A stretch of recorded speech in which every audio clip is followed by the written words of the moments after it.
This is just a note. This episode does discuss abortion and touches on sexual assault. So please make sure you're taking care of yourself and your needs when you listen.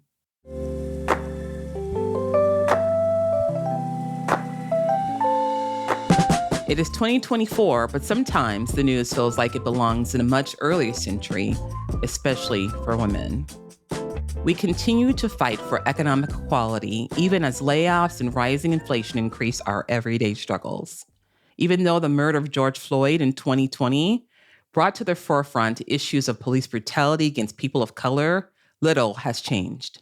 A seemingly endless cycle of school shootings leaves us afraid to send our children to school, while our economic precarity leaves us struggling for childcare. Rising drug costs mean that while medicines can achieve extraordinary things, many women are bankrupt by healthcare costs. States pass bills that pretend to protect girls and women, but in reality are designed to attack and diminish the LGBTQIA plus people among us. And after the fall of Roe versus Wade, our reproductive freedoms are being steadily taken away state by state, leaving our very lives at risk. In times like these, it is all the more critical that women and their allies from all walks of life come together and work together to protect each other. And that means protecting democracy and securing our equal rights as citizens.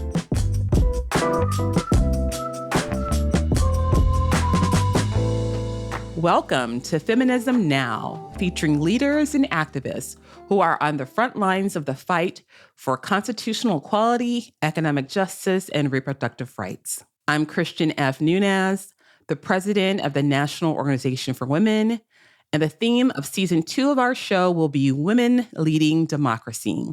We will interview leaders and experts about the critical role of women and feminist allies in the democracy of our nation, and cover the issues that affect women the most: childcare and voting rights, reproductive justice and gun violence, the rise of Generation Z, and the need for healthcare for all, from affordable prescriptions to gender-affirming care. We're talking to guests about all these priority issues, and we also want to hear from you about what's on your mind. You can do that by sending us an email at feminismnow@now.org. We're excited to have you with us on this journey. 2023 should have been a year of celebration. On January 22nd, it would have been 50 years since the passage of Roe versus Wade, the Supreme Court decision that guaranteed pregnant persons a right to choose. But instead, what did we witness? It was a day of mourning. In 2022, the Supreme Court reversed that decision, throwing away the decision of whether or not people would become pregnant, have control over their bodies, back to the states. What's followed is a slew of bans as states try to restrict a pregnant person's right to have an abortion to 6 weeks or to no right at all in some states. Meanwhile, in a testament to how popular reproductive rights are, other states have passed protections, creating a patchwork of reproductive freedom and healthcare access across this country. So it's fitting that from our first episode of this new season, season 2, that we should speak to one of the legends of the reproductive rights movement, Heather Booth. Heather is a civil rights activist who has devoted her life to equality for everyone. While in college in 1969, she formed the underground abortion service, the Jane Collective, in connection with the civil rights movement to help women receive healthcare, counseling, and abortion services. When Roe versus Wade was first passed, it seemed like the Jane Collective wouldn't be needed anymore. But now, look at us. In 2024, it seems it might have been needed again. So everyone, help me welcome Heather Booth. Heather, thank you for joining us. I am so glad to be here because I'm with now both Christian Nunez, the dynamic leader of the remarkable organization, the National Organization for Women, that was the forefront of the women's movement. Though I came out of women's liberation, but then joined with NOW, and I've been a supporter ever since. So glad to be with you and the broad leadership you provide, as well as the audience of those listening in who are also people who are fighting for freedom and justice and equality every day. Yes, Heather, thank you so much. So We're going to get started. You have so much to offer and so much you can give. But I want to just kind of take us back to this time when we could talk about when you first founded Jane Collective in 1969, a little bit about what motivated you to start this important movement, this important service. Can you tell us a little bit about that? What life was like before 1965, and certainly before 1973, before Roe became the law of the land.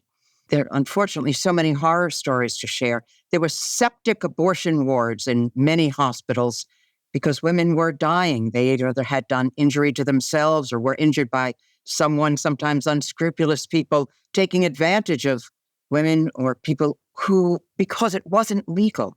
On my college campus, a friend of mine had been raped at knife point in her bed. And when we went to student health to get a gynecological exam, she was given a lecture on her promiscuity and was told student health didn't cover gynecological exams.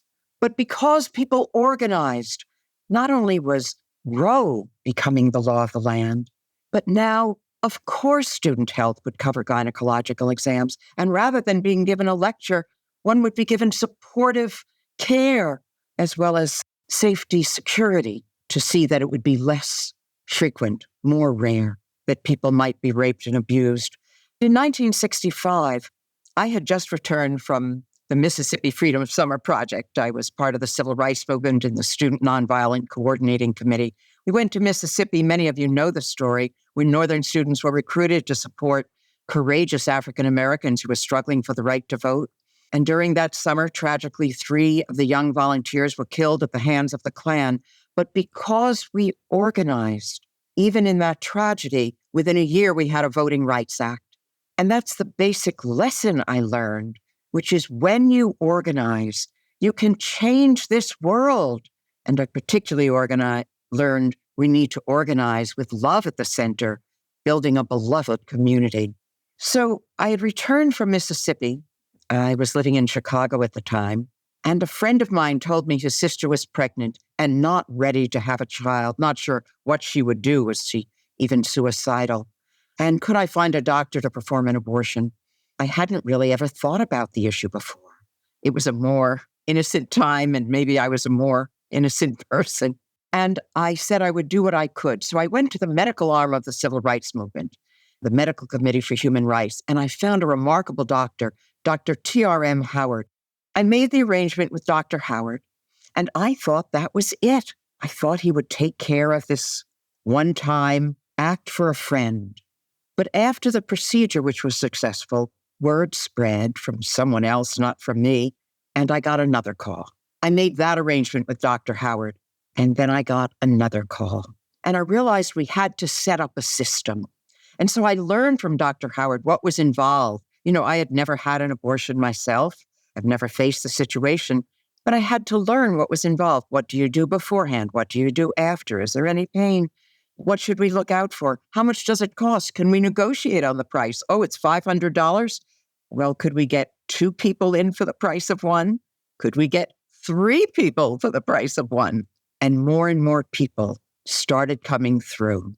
At some point, because so many were coming through, rather than giving out my personal phone number, we publicized and said, pregnant, don't want to be, call Jane. Wow. Let me just start off by saying I love the fact that this story starts with love. And you said that it started because you loved someone and you wanted to be there for them and you helped. And that connection to love and then the connection to the intersectional involvement of these movements, right? Which we're still seeing today, right? So much of this is still connected to different movements and the need to say, we have to organize, we have to be together. These movements are overlapping and 2 different movements came together to work for the greater good. And if we cannot learn the lesson from this, I just have to, I have to really point this out right now. If we cannot learn the lesson from what you just said about how 2 movements came together for the greater good, when are we going to learn the lesson? You are so right. All our movements are connected. Audre Lorde said we don't lead single-issue lives. And all our issues are connected. But this is the most intimate decision in a person's life. about when or whether or with whom we have a child. And no politician should interfere with that decision. And yet Donald Trump is glad. He claims credit that he's overturned Roe and denied this not only to the people in 20 states where abortion is now either banned or under such restrictive laws that it's inaccessible for so many, but they really want to see a universal ban. And that's one of the issues that's at stake in the election. They're even now trying to ban mifepristone, the way to have a medical abortion.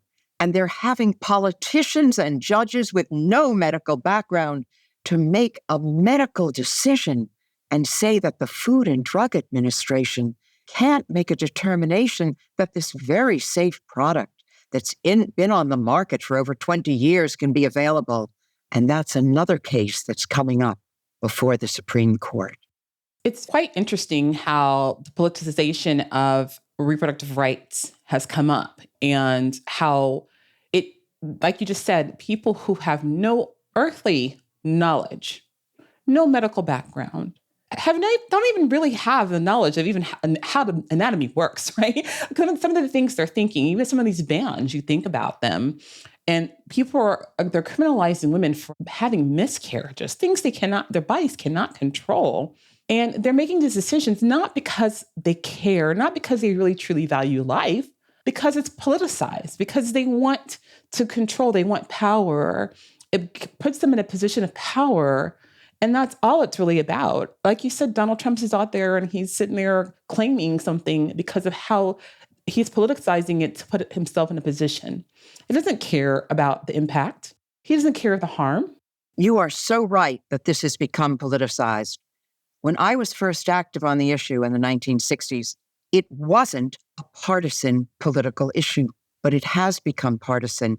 During the Reagan years, there was a deal that was made between the right wing of the Republican Party that was at that point gaining greater strength and part of a white Christian nationalist movement. And the two made a deal. And the right wing of the Republican Party said that they would provide the political apparatus and some of the money, and the churches would provide the people. They would trade our lives for the political power to win tax breaks for the wealthiest, to drill wherever they want to drill. And this issue may not even have been important to some in the Republican Party of those days, but now it's become one of their core messages as they seek to take away our freedom. I think this is so important. We really call this out. And this is why we call ourselves the truth tellers, right? Because it's important people really understand that this is not really, they want to make it seem like it's about something that it's not. So, when we talk about this, and I know sometimes people feel so helpless, they feel like, what do I do? But one thing I want to point out is what we have seen is what we always see with women, right? And our allies is that we don't back down. We continue to push forward. And that we will fight this battle and we will continue to make sure that we're fighting for our rights and our bodies and our autonomy. And when we show up, what we've seen happen over the last couple of years since overturning Roe is that reproductive freedom is winning, right? When people are showing up, it's winning. So we know people care. We know people want their autonomy. We know people want their bodies. But for those who are feeling discouraged and for those who are feeling helpless, what would you tell them? What advice would you give? As one of the best civil rights activists that I personally know. And you are my sister in this struggle. And all of those listening in are our sisters and brothers, those men of goodwill in a shared struggle. We know from history that when we've organized, then we can change history and make it better, make it more inclusive, more free, more democratic and just. That was the truth in the civil rights movement. It was a truth in the early women's movement, and it will be true now. It has been true in every referendum that's been on the ballot. When we've organized, we've won. It's been true in almost every special election. When we've organized, we've won. And what we need to do now is organize with love at the center, and we also will win. I wish we had more time, but you just wrapped it up for us because this is what we need. This is what we need to motivate us and to get us geared up, is that when we center it with love and we organize, we will win. We're going to win this. We're going to win this reproductive freedom fight. We're going to win this voting rights fight. We're going to win back our democracy. And women will be the center. So thank you so much for just giving us some information about the work you've done with reproductive freedom and rights in your history and tying it into the importance of organizing and leading with love. I appreciate you, and I can't wait to have you back. So thank you for coming on Feminism Now. So for today's Action Now, I'd like to talk to you about Black maternal health. Did y'all know that the United States has the highest maternal mortality rate of any high-income country and significant disparities in health outcomes? And the crisis is only worsening. The Black Maternal Health Omnibus Act will address this crisis through historic investments that comprehensively address every driver of maternal mortality, morbidity, and disparities in the United States. So today, we are asking you to please contact your representatives in support of the Black Maternal Health Omnibus Act. Together, we can take action now. And now, back to our interview. So abortion is what people turn to once they're pregnant. But in an ideal world, people would not have to face this risk of being pregnant if they didn't want to. Well, there are many methods out there. One key one is birth control we know about, right, Dr. Yen? And here is one of the bright spots in reproductive health. There are more options to birth control than ever before. And in 2023, the FDA approved the first over-the-counter birth control pill, but most people still haven't turned to their doctor or don't have birth control access. That access can be difficult, which is why I'm so pleased today to have with you today to talk about birth control and what this person is doing is so great. It's so important. We're going to have Dr. Sophia Yen. Dr. Yen is a board-certified physician in adolescent medicine and a clinical associate professor at Stanford Medical School. She is also the founder of the amazing Pandia Health, an organization that provides online access to mail-order birth control. Y'all, she is changing the game. So please help me welcome Dr. Sophia Yen with Pandia Health. Thank you so much for having me here. I'm so excited to talk birth control and anything related to birth control, or we like to call it estrogen progesterone pills treatment. Yes, thank you so much for being our guest today. And just really in this important time as we're seeing what's been happening. We're almost 2 years post-Roe. We're seeing the impact of what's happening. And we're also seeing how they're also attacking birth control. So we know how important access is to making sure that those who need birth control have it. And what Pandia Health is doing is just so crucially important. So Dr. Yen, can you tell us a little bit more about why you decided to found Pandia Health? So I was giving a talk to a bunch of doctors. Why don't women take their birth control? And one of the top reasons that came up was didn't have it in their hand, didn't have time to run to the pharmacy every single month. And as you know, you get to the end of that pack of pills and you're like, oh my goodness, I need to get to the pharmacy. If I don't get there, I will end up pregnant or, I'll have bleeding when I don't want to have bleeding. And my friend and I are like, we could solve this. We will just ship women birth control and keep shipping it to them until they tell us to stop.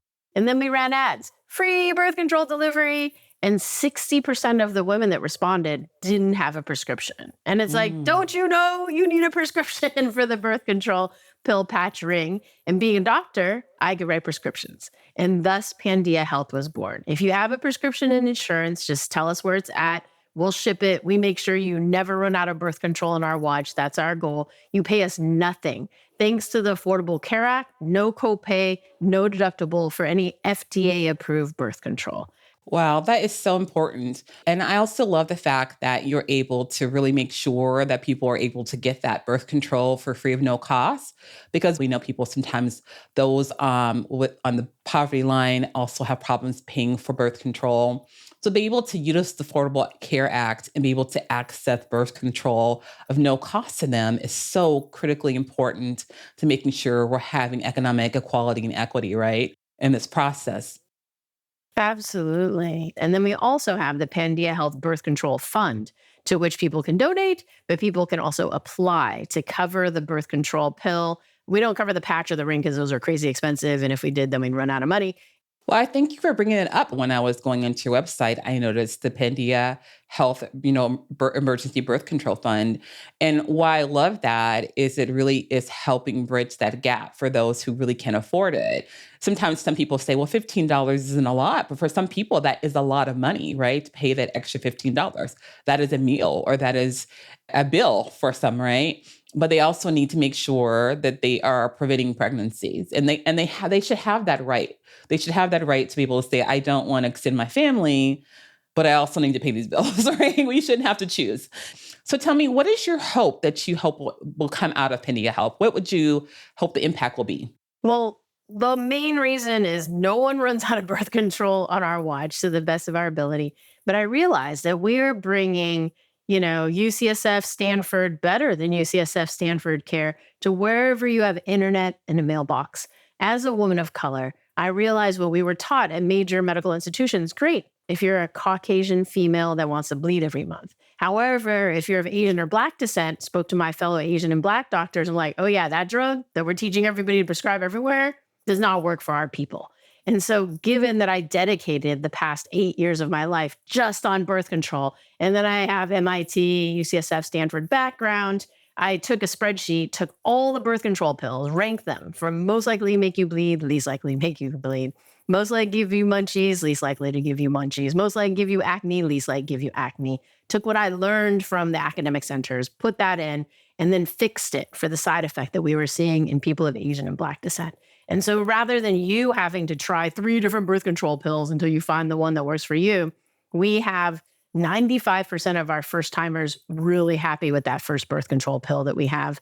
And then we do a free 10-week follow-up where we're like, are you having breakthrough bleeding? Are you having zits? Are you having, munchies? If so, then our doctors, and they're the only ones trained in this algorithm because I made it up, but based on science, that they can fix it. They can be like, oh, you got munchies? Let's turn this down. You have breakthrough bleeding? Let's turn this up. And with that, we see 82% retention at a year versus your standard 30 to 55% retention for somebody new to the birth control pill. So this is what I called patient-centered care, right? When you're actually sitting there thinking about, let me think about the impact that this has on different people, the intersections, the intersectionality, the part of thinking about how does this impact different groups and their bodies, their genes, their physiology, their lifestyle, the fact that certain groups have different other comorbidities, the fact they have different health conditions that impact them differently. But what you did is you stopped and you said, I already know that this has not been centered around my Black and Asian and BIPOC, sisters. And so let me stop and do what I know that I would want to do done for me. And let me put a little bit of research in this, and then let's check in and make sure it's really working.